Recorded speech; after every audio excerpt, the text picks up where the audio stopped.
This video is strictly prohibited for those under 18 years of age. Those with weak hearts should not watch this video. This channel never condemns superstition. The Bible always says taste and then believe. This video is made for educational purpose, not to hurt anyone religiously or emotionally. I apologize if anyone was hurt in any way. Hello বন্ধুরা, সবাইকে জয় যিশু। আমার প্রিয় বন্ধু, আজ আমি অত্যন্ত গুরুত্বপূর্ণ বিষয়ে আপনাদের সঙ্গে কথা বলবো। আমি আপনাদেরকে বলবো বাইবেলকে সঠিকভাবে পড়ার 7টি পদ্ধতি সম্পর্কে। আমার প্রিয় বন্ধু, বাইবেল হলো এমন একটি পবিত্র গ্রন্থ যা আমাদেরকে জীবনের প্রতিটি মুহূর্তে, প্রতিটি মোড়ে মার্গদর্শন এবং প্রেরণা প্রদান করে। বাইবেল অধ্যয়ন শুধুমাত্র আমাদেরকে আধ্যাত্মিক সমৃদ্ধি প্রদান করে এমনটা নয়, আমাদের দৈনন্দিন জীবনেও সদর্থক পরিবর্তন নিয়ে আসতে সাহায্য করে। বাইবেলকে সঠিকভাবে অধ্যয়ন করা আমাদের জন্য অতি আবশ্যক, কারণ বাইবেল আমাদেরকে আমাদের জীবনের উদ্দেশ্য, পরমেশ্বরের প্রেম এবং আমাদেরকে আত্মিক সত্যতা বুঝতে সাহায্য করে। বাইবেল আমাদেরকে ব্যক্তিগত সংঘর্ষ, প্রশ্ন এবং সন্দেহের উত্তর প্রদান করে। যখন আমরা বাইবেলকে সঠিক অর্থে অধ্যয়ন করি, তখন পরমেশ্বরের সাথে আমাদের সম্পর্ক গভীর এবং সুদৃঢ় তৈরি করে। আমাদের মধ্যে অনেক মানুষই বাইবেল পড়ার সময় কিছু ছোটোখাটো ভুল করেই ফেলে, যেমন তাড়াহুড়ো করে পড়া, মনোসংযোগ হারিয়ে ফেলা অথবা একবার পড়েই তার অর্থ বোঝার চেষ্টা করা। এই ভুলগুলির কারণে আমরা বাইবেলের গভীর অর্থ বুঝতে অসমর্থ হই। বাইবেল আমাদের জীবনের প্রতিটি ক্ষেত্রের মার্গদর্শন পাই। যদি বাইবেল সঠিক অর্থে আমরা না পড়ি, তবে কোনো ব্যক্তি পরমেশ্বরের মার্গদর্শন এবং সাহায্য থেকে বঞ্চিত থাকতে পারে।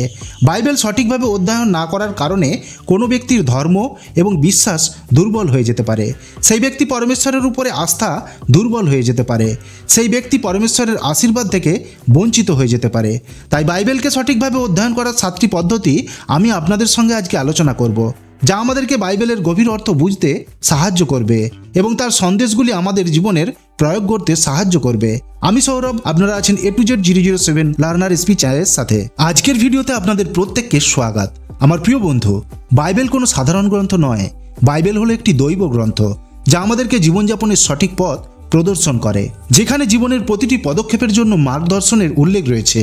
বাইবেলের প্রতিটি পাতায় পরমেশ্বরের প্রেম, করুণা, ন্যায় এবং তার সমস্ত যোজনার বিস্তারিত বর্ণনা রয়েছে। বাইবেল আমাদেরকে শেখায় পরমেশ্বরের মার্গদর্শনে আমরা কিভাবে আমাদের জীবনকে সঠিক দিশায় নিয়ে যেতে পারবো। বাইবেল আমাদেরকে শেখায় কিভাবে আমরা কঠিন পরিস্থিতির সম্মুখীন হব, কিভাবে আমরা আমাদের করা পাপ থেকে মুক্তি পাব এবং কিভাবে পরমেশ্বরের মহিমার অনুভব পেতে পারি।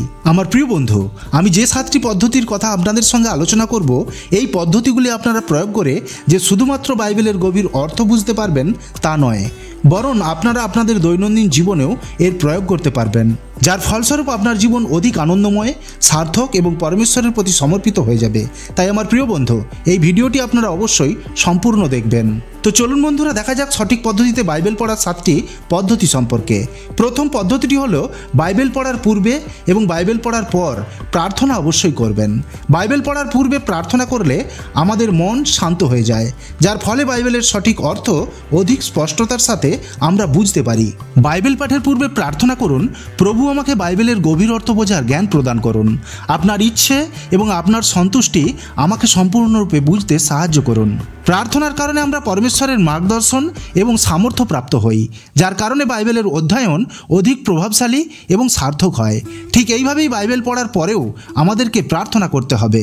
বাইবেল পড়ার পর প্রার্থনা করলে বাইবেলের সন্দেশ আমাদের জীবনে প্রয়োগ করার প্রেরণা পাই। বাইবেল পড়ার পর প্রার্থনা করুন যাতে প্রভু আপনাকে বাইবেলের গভীর অর্থ বুঝতে সাহায্য করেন এবং আপনার জীবনে বাইবেলের বাক্যগুলিকে প্রয়োগ করার শক্তি প্রদান করেন।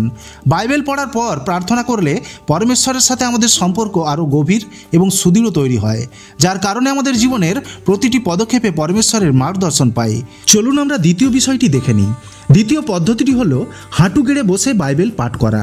যদি আমরা হাঁটু গেড়ে বসে বাইবেল পড়ি, তবে তা আমাদের নম্রতার পরিচয় প্রদান করে। এই বিষয়টি আমাদেরকে মনে করিয়ে দেয় আমরা পরমেশ্বরের কাছে অতি ক্ষুদ্র, তাই আমাদের পরমেশ্বরের মার্গদর্শন এবং জ্ঞানের প্রয়োজন রয়েছে।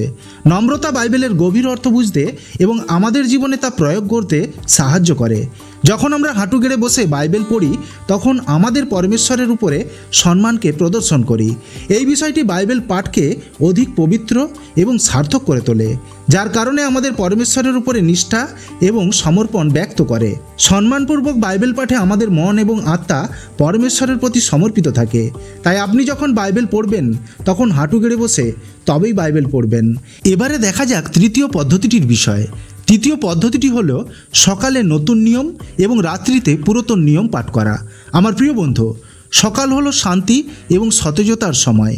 এই সময় নতুন নিয়ম পড়লে আমরা প্রভু যীশুখ্রিস্টের জীবনী, তার শিক্ষা এবং তার দেওয়া সমস্ত উপদেশগুলি সম্পূর্ণরূপে বোঝার শক্তি পাই।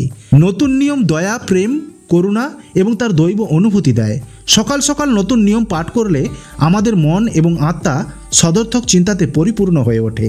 এই বিষয়টি আমাদেরকে দিনের শুরু উৎসাহ এবং আত্মবিশ্বাসের সাথে করতে সাহায্য করে। সকালে নতুন নিয়ম পাঠ করলে আমাদের সারাদিনের সমস্ত কাজে আমরা সফলতা লাভ করতে পারি এবং আমাদের সমস্ত কাজ এই বচনের মাধ্যমে সম্পূর্ণ হয়ে ওঠে।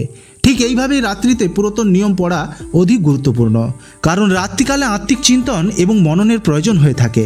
এই সময় পুরাতন নিয়ম পাঠে আমাদের পরমেশ্বরের প্রাচীনকালের সন্দেশ এবং তার সমস্ত যোজনার বিষয়ে গভীরভাবে বোঝার সুযোগ প্রদান করে। পুরনো নিয়ম আমাদেরকে পরমেশ্বরের মহিমা, তার ন্যায় এবং প্রেমপূর্বক যোজনার বিষয়ে আমাদেরকে জানতে সাহায্য করে।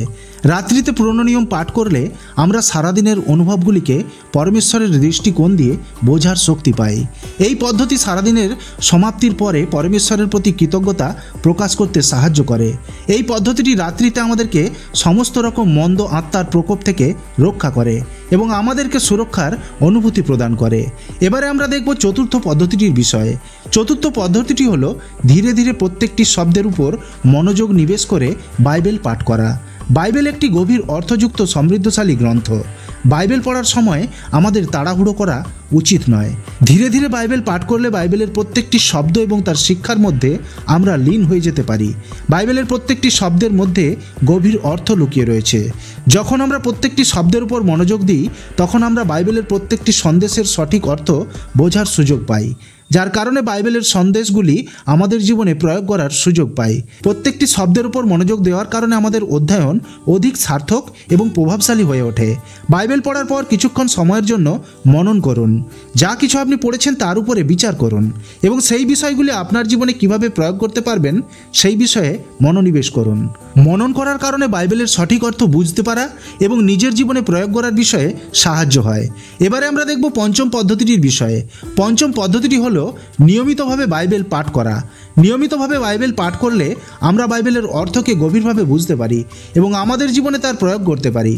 নিয়মিত রূপে বাইবেল পাঠ করলে তা অধিক সার্থক এবং প্রভাবশালী হয়ে ওঠে। নিয়মিতভাবে বাইবেল পাঠ করলে বাইবেলের বাক্যগুলি আমাদের জীবনের একটি অংশ হয়ে যায়।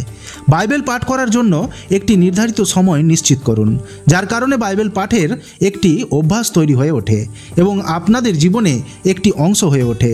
নির্ধারিত সময় বাইবেল পাঠ করলে আমাদের অধ্যয়ন অধিক সহজ এবং প্রভাবশালী হয়ে ওঠে। তাই নিয়মিত রূপে বাইবেল পাঠ করা অতি আবশ্যক। এবারে আমরা দেখব ষষ্ঠ পদ্ধতিটির বিষয়ে। ষষ্ঠ পদ্ধতিটি হলো মনোসংযোগে বিঘ্ন সৃষ্টিকারী বিষয় থেকে দূরে থাকুন এবং শান্তিপূর্ণ জায়গায় বাইবেল পাঠ করুন। যখন আমরা বাইবেল পাঠ করব তখন আমাদের আশেপাশে সমস্যা সৃষ্টিকারী বিভিন্ন রকম শব্দ থেকে আমাদেরকে দূরে থাকতে হবে। এতে আমাদের ধ্যান বাইবেলের বচনের প্রতি কেন্দ্রীভূত হবে, যার কারণে আমরা বাইবেলের প্রত্যেকটি শব্দ অর্থ সঠিকভাবে বুঝতে পারব। মনোসংযোগে বিঘ্ন সৃষ্টিকারী বিষয়গুলি থেকে দূরে থাকলে বাইবেলের শব্দগুলিতে আমরা অধিক মনোসংযোগ করতে পারি। বাইবেল অধ্যয়নের জন্য একটি শান্তিপূর্ণ জায়গা খুঁজে বের করুন। শান্তিপূর্ণ জায়গায় বাইবেল পাঠ করলে তার গভীর অর্থ বুঝতে পারি এবং অধিক প্রভাবশালী হয়ে ওঠে।